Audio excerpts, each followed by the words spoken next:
వర్షం పడి చాలా చోట్ల కూడా చెరువులు అలుగెళ్ళడం, చెరువు కట్టలు తెగిపోవడం, చాలా ప్రమాద స్థాయికి వరదల జిల్లా యావత్తు కూడా రెడ్ అలర్ట్ ప్రకటించే విధంగా దారుణమైన పరిస్థితులు కనబడతా ఉన్నాయి.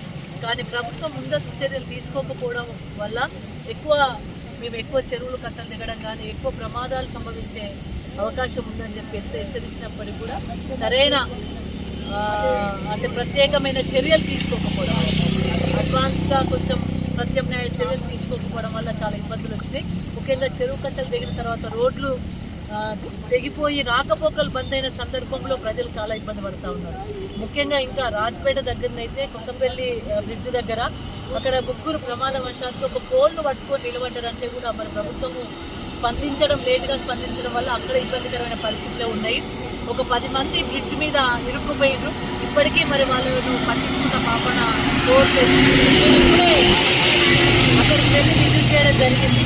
మరి అక్కడ ఏదైతే రెస్క్యూ టీం వచ్చిందో వాళ్ళు కొంచెం ప్రయత్నం అయితే చేస్తూ ఉన్నారు. మేము చాపర్ కావాలని అడిగినాం. ఎందుకంటే గతంలో కేసీఆర్ గారు టేకలగడ్డల అప్పుడు ఏడుపాయల దగ్గర ఒక 10 మంది ఇరుక్కుపోతే వాళ్ళని తీయడం కోసం ఇమీడియట్గా చాపర్ పంపించడం జరిగింది. ఇప్పుడు కూడా వాళ్ళని రక్షించడం కోసం, వాళ్ళ ప్రాణాలే ముఖ్యం కాబట్టి ప్రాణాలు రక్షించడం కోసం చాపర్ కావాలని అడిగినాం. ఇప్పటి వరకైతే చాపర్లు రాలేదు. అయినా సరే రిస్క్ టీం అయినా సరే కొంచెం తొందరగా వాళ్ళను బయటకు తీసుకొస్తే బాగుంటుందని చెప్పేసినాం. అట్లనే అధికారులను కూడా కోరేది ఏంటంటే కలెక్టర్ గారిని కానీ ఎస్పీ గారిని కానీ ఒక టోల్ ఫ్రీ నెంబర్ ఇవ్వలేదు. ఇప్పటి వరకు ఎక్కడైనా ప్రమాదం వచ్చినప్పుడు వాళ్ళు ఎవరిని సంప్రదించాలనేది తెలియకుండా పోయింది.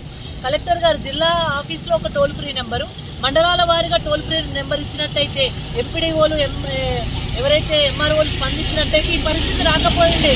చాలా చోట్ల ఇల్లు కూలిపోయింది, చాలా చోట్ల రోడ్లు అయిపోయినాయి, చాలా చోట్ల ఏవైతే చెరువు కట్టలు తెగిపోయి ఊర్లకు ఊర్లు ఇబ్బందికరమైన పరిస్థితులు వచ్చినాయి.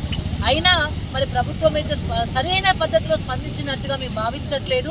ప్రజాప్రతినిధులు కావచ్చు, ప్రభుత్వం కావచ్చు సరైన రీతిలో స్పందించడం లేదు. ఇప్పటికైనా అలర్ట్ కాండి. ఇంకా ఉంది వర్షం, ఇంకా 4-5 రోజుల వర్షం ఉన్నట్టుగా వాతావరణ శాఖ హెచ్చరికలు జారీ చేస్తూ ఉన్నారు. అంత హెచ్చరికలు వచ్చినప్పుడు కూడా మీరు పట్టించుకోకపోతే ప్రజలు ఇబ్బంది పడతారు. నేను ప్రజలను కూడా రిక్వెస్ట్ చేస్తూ ఉన్నాను, దయచేసి మరి ఇట్లాంటి ప్రమాదం జరిగే అవకాశాలు ఎక్కువ ఉన్న సందర్భాలలో వాటర్ ఉన్న ప్లేస్లకు కొంచెం వెళ్ళడం తగ్గించాలని చెప్పి కూడా రిక్వెస్ట్ చేస్తూ ఉన్నాను. అన్ని చోట్ల అలర్ట్గా ఉండాలి. నేను అధికారులను కూడా కలెక్టర్ గారు రిక్వెస్ట్ చేస్తూ ఉన్నాను, ముందు వెంటనే ఒక రివ్యూ కూడా చేపట్టండి. ఎక్కడ ఏమేమి ఇబ్బందులు వచ్చినాయో వాటన్నిటి కూడా రివ్యూ చేయండి. ఎలక్ట్రిసిటీ డిపార్ట్మెంట్ను అలర్ట్ చేయండి. ఎందుకంటే మెదక్ మాయా గార్డెన్ దగ్గర అక్కడ ఒక ట్రాన్స్ఫార్మర్ నీళ్ళలో పడిపోయింది. అదేవిధంగా వైద్య శాఖను కూడా అలర్ట్ చేయండి. అదేవిధంగా మరి పోలీస్ శాఖ కూడా అప్రమత్తంగా ఉండాలి. ఎప్పుడు ఎటువంటి ఇబ్బందికరమైన పరిస్థితులు వస్తే తెలియని పరిస్థితి కనబడతా ఉంది. కాబట్టి అన్ని డిపార్ట్మెంట్ల వారీగా వాళ్ళందరినీ అలర్ట్ చేసి ఇన్ఛార్జీలుగా వేసి వాళ్ళకు టోల్ ఫ్రీ నెంబర్ ఇచ్చి ఆ ఇరిగేషన్ శాఖ వాళ్ళని కూడా, ఎందుకంటే చాలా చోట్ల చెరువు కట్టలు తెగుతున్నాయి కాబట్టి ఇరిగేషన్ శాఖ వాళ్ళకు కూడా మరి ఆదేశాలు జారీ చేసి వాళ్ళను కూడా ఇంకెక్కడ తెగే ప్రమాదం ఉందో వెంటనే అలర్ట్ చేయాల్సిందిగాని కూడా నేను అధికారులను కోరుతా ఉన్నాను. ఎందుకంటే ఇక్కడ ఉన్న ప్రజాప్రతినిధులు మరి పట్టించుకుంటారో తెలియదు, కానీ ఇక్కడున్న మరి పరిస్థితులను బట్టి చెప్పాల్సి వస్తుంది. కాబట్టి దయచేసి ఇప్పటికైనా మరి ప్రభుత్వం కళ్ళు తెరిచి, ఇంకా కామారెడ్డి మెదక్ జిల్లా ఇంకా రెడ్ అలర్ట్గానే ఉన్నాయి. కాబట్టి రేపు కూడా వర్షం కురిసే అవకాశం ఉంది. కామారెడ్డి జిల్లాలో ఎక్కువ వర్షం పడితే కూడా మెదక్ జిల్లా కూడా ఎఫెక్ట్ అయ్యే ప్రమాదం ఉంది. కాబట్టి ఈ 2 జిల్లాలలో మరి రెడ్ అలర్ట్ ఉన్న సందర్భంగా ఇంకా అధికారులు సరైన చర్యలు తీసుకోవాలని చెప్పేసి కూడా నేను విజ్ఞప్తి చేస్తాను. ప్రజలంతా కూడా దయచేసి 2 రోజులు మీ ప్రయాణాలు ఏమన్నా ఉన్నా నీటి దగ్గర రోడ్లు ఏమైనా ఎప్పుడు కట్ అవుతో తెలియని పరిస్థితి వస్తుంది, చెరువులు దిగే ప్రమాదం ఉంది. కాబట్టి జాగ్రత్తగా ఉండాలని కూడా నేను ప్రజలందరినీ కూడా విజ్ఞప్తి చేస్తా ఉన్నాను.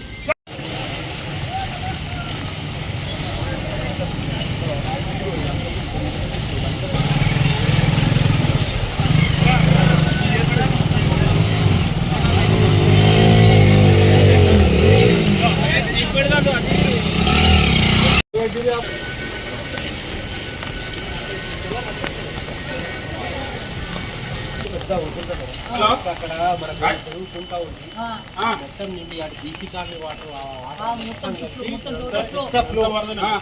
చెరువు గారికి అడుగు వాటి ఎంత అవుతుంది మొత్తం మా కార్లన్నీ కూడా దాదాపుగా లోపల కొంచెం కాలు పడేది.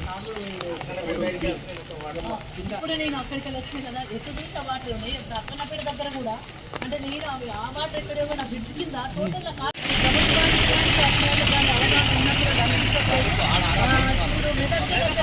ఏదైతే బ్రిడ్జ్ ఉందో అక్కడ చాలా ప్రమాదం